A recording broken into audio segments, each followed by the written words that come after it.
மனிதனின் உள் தோற்றம் வெளித்தோற்றம். ஹஜரத் அபூபக்கர் சித்திக் ரலியல்லாஹு அன்ஹு அவங்க வந்து சொல்கிறாங்க, ஒரு தடவை ரசூலுல்லாஹி ஸல்லல்லாஹு அலைஹி வஸல்லம் அவங்க வந்து முனாஃபிக்தனமான உள்ளட்சத்தை விட்டும் பாதுகாப்பு தேடுங்கன்னு சொல்லிட்டு இருக்கும்போது, முனாஃபிக்தனமான உள்ளட்சம்னா என்ன அப்படின்னு சொல்லி சஹாபாக்கள் வந்து கேட்குறாங்க. வெளித்தோற்றத்தில் அமைதியுடன் இருப்பதாக காட்டிக்கொண்டு மனதில் வந்து மாற்றமான நயவஞ்சகத்துடன் நடந்து கொள்வதுன்னு சொல்கிறாங்க. அதற்கு அபூதர்தா ரலியல்லாஹு அவர்களும் வந்து இதே போன்ற ஒரு நிகழ்ச்சி வந்து சொல்கிறாங்க. முனாஃபிக்தனமான உள்ளச்சம் என்பது உடலால் அச்சமுள்ளவர் போன்றும் உள்ளத்தால் அச்சம் இல்லாதவராக இருப்பதாகும் என ரசூலுல்லாஹி ஸல்லல்லாஹு அலைஹி வஸல்லம் வந்து சொல்லியிருக்காங்கன்னு சொல்கிறாங்க.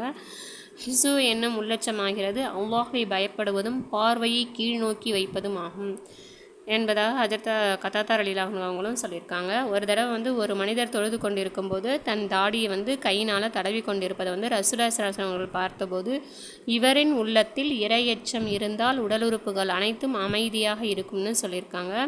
ஒரு தடவை அன்னை ஆயிஷா ரலியல்லாஹு அன்ஹா அவங்களும் வந்து அவரிடம் தொழுகையில் அங்குமிங்கும் பார்ப்பது எப்படின்னு கேட்கப்பட்ட போது, அது வந்து தொழுகையில் ஷைத்தானின் அபகரிப்பாகும்னு சொல்லியிருக்காங்க. மற்றொரு ஹதீஸ் நபி ஸல்லல்லாஹு அலைஹி வஸல்லம் அவங்க வந்து தொழும்போது மேலே பார்ப்பவர்கள் தங்களுடைய அச்செயலிலிருந்து நீங்கிக் கொள்ளட்டும் என்று எச்சரிச்சிருக்காங்க.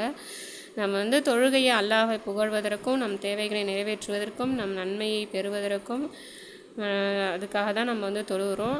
உலக விஷயங்களிலையும் சரி, தொழுகை விஷயத்துலேயும் சரி, நம்ம உள்ளத்துலேயும் சரி, வெளித்தோற்றத்துலேயும் சரி அல்லாஹ்வை பயந்து நேர்வழி நடப்பதற்கு எல்லாம் அல்லதாக நம்ம அனைவருக்கும் தௌஃபீக் செய்வானாக. ஆமீன்.